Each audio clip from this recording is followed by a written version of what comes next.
And then afterward, now I have one apple. That's my breakfast every day is one apple. One apple. Apples give me gas, so I don't touch apples. So Well,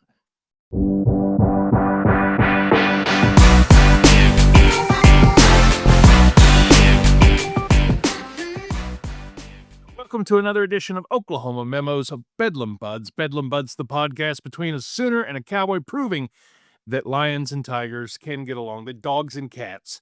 Boomer Sooner, I'm Ryan, and this is my buddy Jeremy. go Pokes. And today we are going to talk about some teams that are not ours, the teams that are in the playoffs. Well, I mean, Oklahoma made the playoffs, but they ain't in there anymore. Yeah, your team was close. My team, You were reverse. well, there's always next year. Yeah, you were reverse playoffs. That's exactly right. We're trying to get the best draft pick. Right. Shouldn't it work like that? Really, shouldn't it? I think so. I think that's how it works. Yeah. So, the playoffs get restarted on New Year's Eve. We just sort of go from nothing for a week and a half, and I know there have been bowl games, but they're not the playoffs, and we go right into them. And Wednesday night, Yeah, but hey, hold on. Pop-Tart Bowl, though. Pop-Tart Bowl is America's actual championship. I mean, it is fantastic. It's the bowl games have lost their, traditional value, I believe. However, the Pop-Tart Bowl and the Snoop Dogg Bowl and stuff like that, and sorry to interrupt you and go on a rant, but the Pop-Tart Bowl and that's what it needs to happen. That bowl game is absolutely terrific. I swear that when the strawberry muscly protein Pop-Tart took off running, he did not want to participate in the cooking ceremony. I swear that's a shot at Notre Dame. It's a shot at Notre Dame. It's supposed to be big and bad, but they couldn't handle the bowl game, so they took off. And it was a terrific bowl game to watch, and it was entertaining. And the Pop-Tart Bowl is the best. And again, Snoop Dogg was on the field catching kickoffs. That's how bowl games need to go. Okay, I'll stop. agree. I totally agree. And I would add in there, we haven't seen yet the Duke's Mayo Bowl. And that Mayo Bowl, Oh yeah. you get dunked in mayonnaise, which is, for some people is a little weird, but as somebody who really likes mayonnaise, I'm not going to complain all that much. I've probably been in worse. So, I mean, I'm more of a Pop-Tart guy, and my favorite is strawberry or cherry. I like brown sugar cinnamon. blueberry and strawberry. I love That's the way to blueberry go right too. there. I love blueberry too. Oh yeah. Do you toast yours? Oh yeah, if possible. I mean, if you can't, you can't, and I will still eat them. That's what in college. That's what I had for breakfast. Was one Pop Tart. Every day I I'd have one Pop Tart, and then afterward, now I have one apple. That's my breakfast every day is one apple. One apple. Apples give me gas, so I don't touch apples. So, Well, I have I know we're already off the rails. I can't have just one Pop-Tart. I'm having 2 Pop-Tarts. All right. Well, actually, that's last night. I was sitting there and I was going, I don't know about anything else other than the fact that this is working. I now need to get Pop Tarts. And if I ever get out of the house for the next week, I will probably go buy Pop Tarts and I will eat Pop Tarts with butter. You cook them, you toast them, and then you put a little butter on top. Oh my, that what used to be the breakfast of champions back whenever I was a kid because we were too poor to have Pop Well, Tarts. and everything's better with butter, just period. By the way, these are marketing activations, and marketing activations well done. Pop-Tarts for Pop-Tarts, Duke's Mayo for mayonnaise. I mean, I really had never heard of Duke's Mayo before. It's more of an East Coast thing, I believe. And then Snoop Dogg, that's marketing activation for him. So good for him. But these bowls, these playoffs, they're for the championship, man. They're for the real deal. And I got to tell you, Jeremy, I went to the gym yesterday and I'm getting over a couple colds, so I'm not exactly working out terribly hard. But they had the 30 for 30 on about Miami, the U in the 80s, Howard Schnellenberger. And Howard Schnellenberger, and he deserves most of the credit for Miami. He walked so Jimmy could run. And Howard did that. And as I texted my brothers, I said, guys, I know we hated Miami growing up, because of Oklahoma and all those losses they handed the Sooners, but Miami was our childhood. They were awesome. They what they did in the '80s, and I think they are recreating some of that. Jeremy, let's start with the Cotton Bowl. The Hurricanes are a 9.5-point dog to Ohio State in Dallas Wednesday night at 6:30. But we saw that the Hurricanes and Mario Cristobal could play Big Ten defense. What are your thoughts about that game? Well, I think that every season, every storyline needs a villain. And I think that the U maybe is trying to play that a little bit again, trying to get back because as you're right, in the '80s and in the '90s when they were the U, they were the villains. And they have that ability to play that again. Everybody expects Ohio State to just cruise. Ohio State has too much offense. Ohio State's defense is too good. They'll be able to handle anything Miami can throw at them. This is the storyline. But what people don't understand is that they're a little bit different down in South Florida. Florida itself is a little bit different. Miami is even more different than that. And the guys from the U absolutely are embodying that now. They know that they weren't supposed to be there. They're one of the two teams, and I agreed with that. I didn't think they should have been, but here they are, and now they're winning. However, I don't see them beating Ohio State. I think it's a great storyline. Um, for just being a college football fan, I think that Miami, the U being that villain is a good thing for football in general. Personally, not a huge fan for the same reasons that of you, but I just don't think Miami has quite enough. I think that this Ohio State team has been through it a little bit more. And I think that it's going to be a close game. I think that Ohio State wins, but if it's a 9.5 point spread, I think Miami covers that. I think it's going to be a one score game. And I think it's going to be an entertaining game. I think it's going to be fun. I think that you're going to get your money's worth when you watch it. These remaining teams are terrific, and I think that this here, let me double check, but this might be, yeah, I think honestly that this is the best matchup, even better than 6-3, the Ole Miss Georgia. I think that this of the semifinals to me is the most intriguing. I think Miami does well. I think they kind of overperform a little bit, but I don't think that they cover 9.5. I think Ohio State wins. No, I'm sorry. Ohio State wins, but Ohio State does not cover 9.5. Miami gets that, but no more. What are your thoughts? I think every year is going to have a Cinderella, and I think Miami's going to be it. I think Miami wins the game. Now, what I'll say is this, is that unlike the NFL, and I won't go off on too much of a tangent with the NFL, but my brothers were saying Denver and Seattle, and I'm like, guys, those teams really haven't been through the trenches. The Rams, the Eagles, the 49ers, the Bills, look for your usual suspects there. Even the Ravens, if they win that division, look for your usual suspects. But while Ohio State won the national championship last year, that wasn't the 2025 Ohio State Buckeyes. That was the 2024 Ohio State Buckeyes. There's something about this Miami team that held Texas A&M to 3 points at Kyle Field. I lived in Southeast Texas for 2 years. I know how ghost haunted that place is supposed to be, and how tough it's supposed to play there.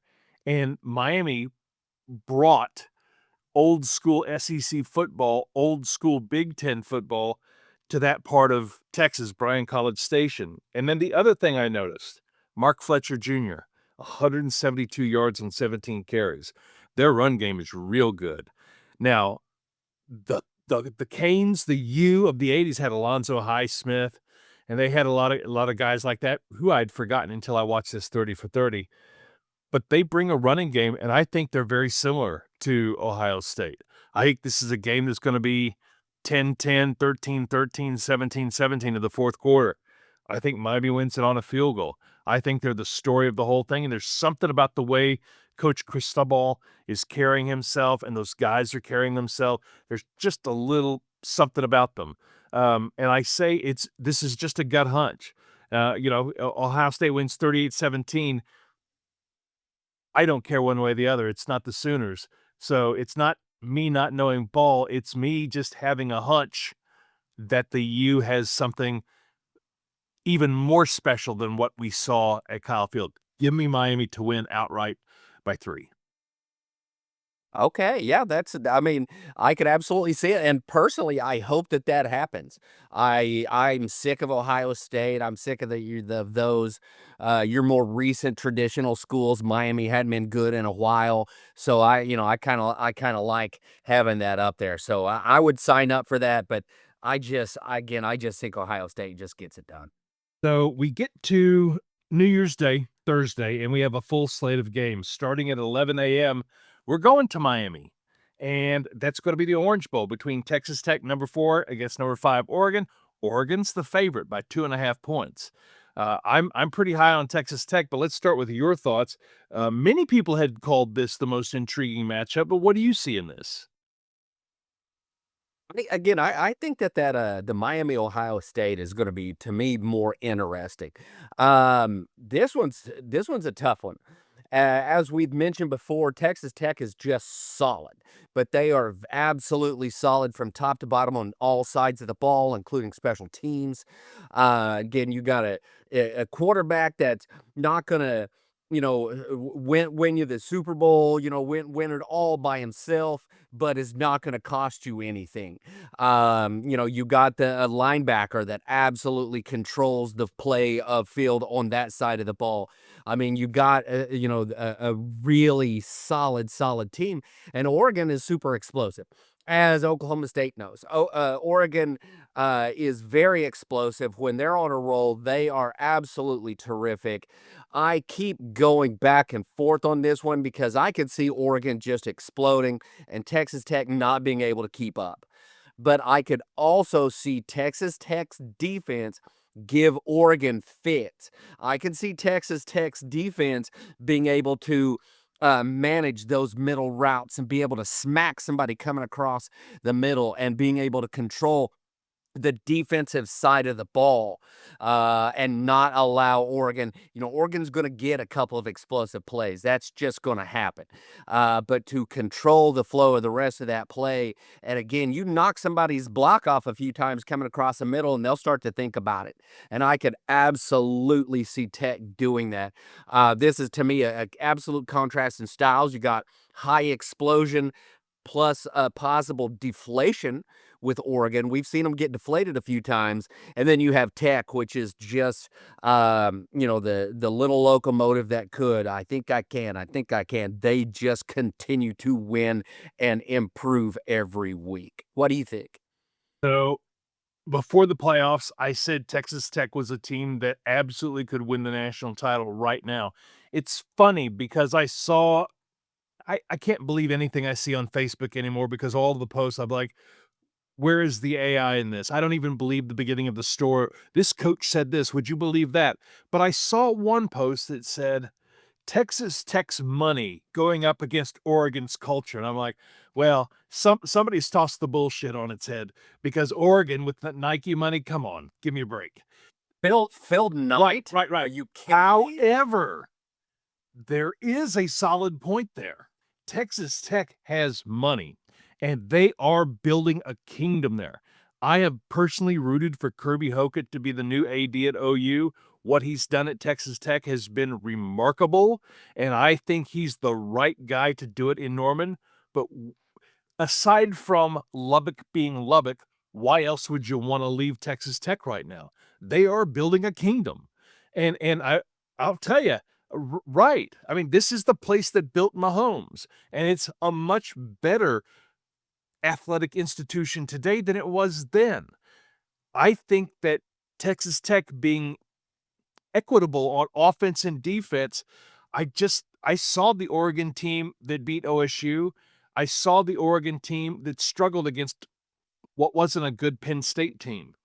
I think it's going to be an Oregon Penn State type of game. and I like Texas Tech. I just think there is something about them. I'm not as sure of it. I don't have as much of a hunch about it. Yeah, I could see Oregon winning 42-17. You don't know how Oregon's going to go off in the game. They absolutely can do it. But I just kind of think that we are witnessing, Jeremy, the rise of Texas Tech that every year. So, when Boise State was the big school, I used to say you can pick one: Washington, Washington State, or Boise State. Only one. And I think in Texas, you can really only have 1, 2 powers tops. Now, yeah, A&M made the playoffs, and then Texas is there, but I think Texas Tech is going to supplant some of that, to the detriment of Oklahoma. By the way, they're recruiting a lot of the same people. So I like Texas Tech to win that game. I just think they are going to meat and potatoes it up. See, and I because I picked Oregon when we first did this, I've got to stick with my pick, and I've got to go with Oregon. And I think that Oregon covers. It's a 2.5 point spread right now. I think that Oregon covers. However, I am not convinced of that pick. There's just the closer we get to this, the more I like Tech. However, early on, I picked Oregon, so I've got to stick with my Oregon pick here. So I'm picking Oregon to win and Oregon to cover the 2.5. So far, you and I are on opposite ends of the spectrum. Kind of makes it fun.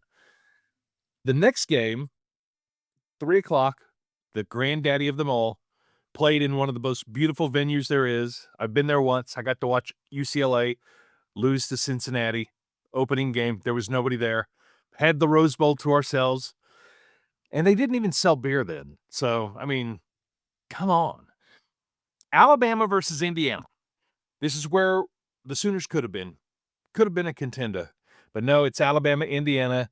Indiana is a straight up 7 point favorite. I don't like 7 point games. I never know where to go with that. 7.5, it makes it easy for me to go with the underdog. 6.5 makes it easy for me to go with the favorite. But I'll just start first on this one. I think that Alabama covers, Indiana wins. I don't think it's gonna be an exciting game. I think Alabama does cause Indiana I think Alabama is better than what they've shown at various parts this year. There is an Alabama that beat Georgia, right? Alabama lost to Oklahoma once, but that Alabama team also looked pretty good beating Oklahoma in Norman. Indiana, sure, they beat Ohio State. Sure, they beat Oregon. And sure, they beat Iowa, whatever that means.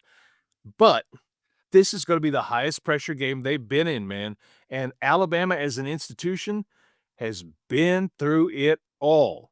If there is a chance for Indiana to get up, if Indiana can just survive this game and get their sea legs about them, I think it bodes well for them in terms of the totality of the playoffs. Uh, but I think that Indiana is gonna be in a fight for their life in this one. But they win. But Alabama covers. I just have a hard time looking at Indiana being the number one team in the nation and this being football.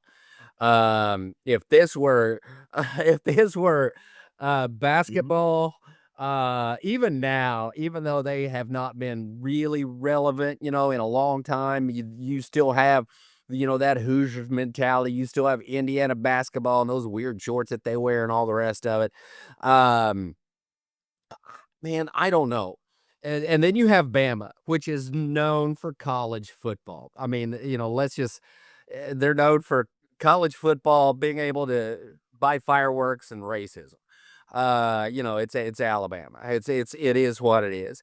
Um, Man, I don't know. I'm just struggling with this because if Alabama receivers could catch, they would have beaten OU by a lot. I mean, I'm sorry, but a lot. And it's just I'm having a hard time putting those together, and by that, I mean, those receivers can't continue to drop the ball that badly, and if they do, I don't think Indiana can handle them. I think Alabama wins the game. However, they've Alabama's also shown me they have a propensity to do that, and, I mean, it's one of those hard catch 22s, in that what's going to happen here, and maybe it's just my distrust of Signetti and his. I don't know. There's just something about him. I don't mind a little brashness. I don't mind a little. You have to have confidence to get to that level. You have to think you are the dude to be able to be a coach at a P4 school, one of those.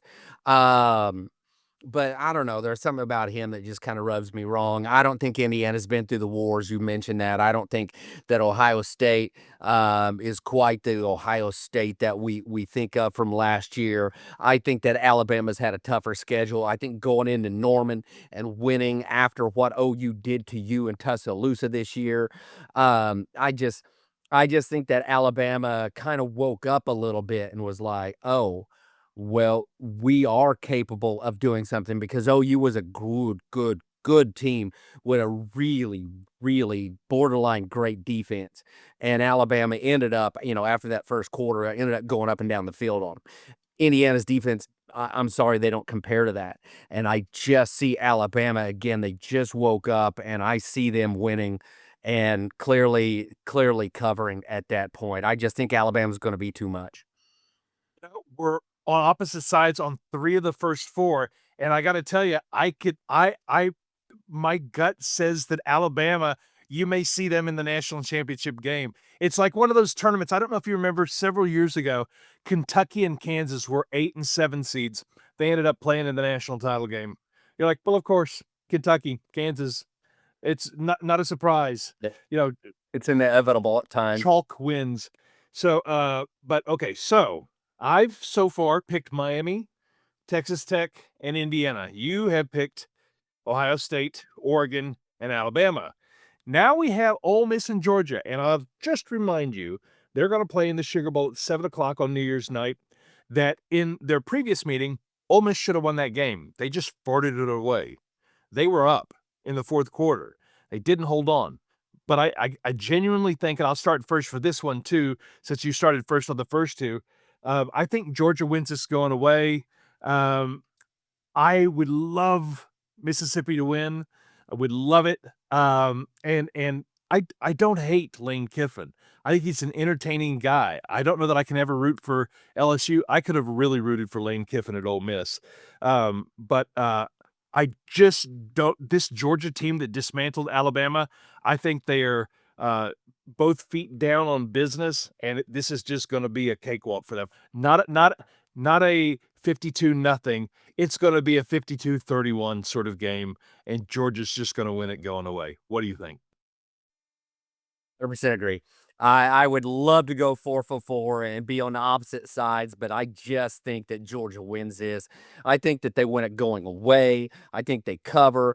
I think that it's much like you. It's not a game where they jump out and it's 35-3 at the end of, the first quarter. It's not going to be one of those. It's just going to be they just build a lead and just extend it throughout the course. Ole Miss will get one every now and then to kind of make it look a little interesting. But I just see Georgia's on a mission. I just see them rolling through this. I just don't think, and with the turmoil that Ole Miss has been under, you could argue that they're going to have that Lane Kiffin. We're going to, screw that guy. We're going to win despite him. We're going to show him, stick it to him. I'm sorry, that was 2 weeks ago.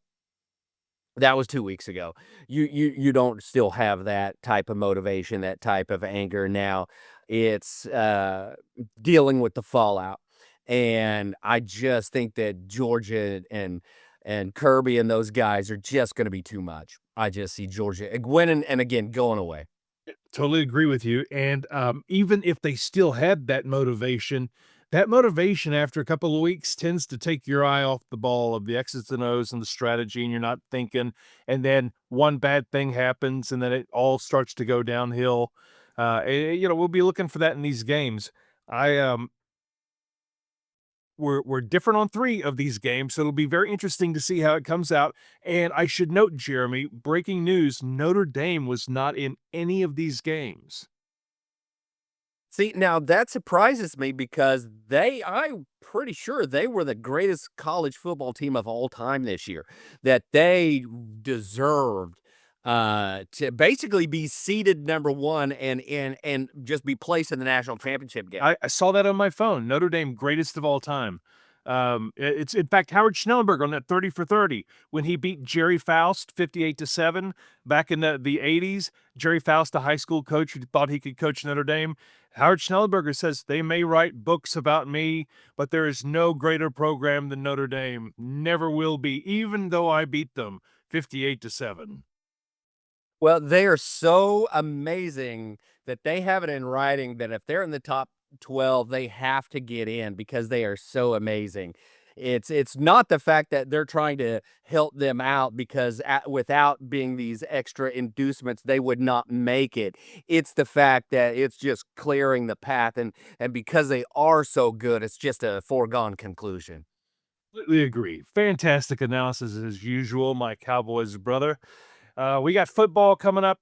Going to try to get this out there. If you're listening to Bedlam Buds on a podcast, leave us a 5-star review, especially if you enjoyed the combination of wackiness and analysis. We're just two guys talking here, but let's see how this goes. One of us might have said something smart, and you might remember it after you watch. Probably you. That's completely correct. If you're watching it, Probably not. if you're watching this on YouTube, leave us a like or a comment, and let us know what your picks are. Right? There's no money involved here. It's just for fun. Just tell us what your picks are and why. Give us one statement as to each one for why. So we'll end this one right here. I'm Ryan Boomer Sooner, and this is my buddy Jeremy. Go Poke. Until next time, it's Bedlam Buds.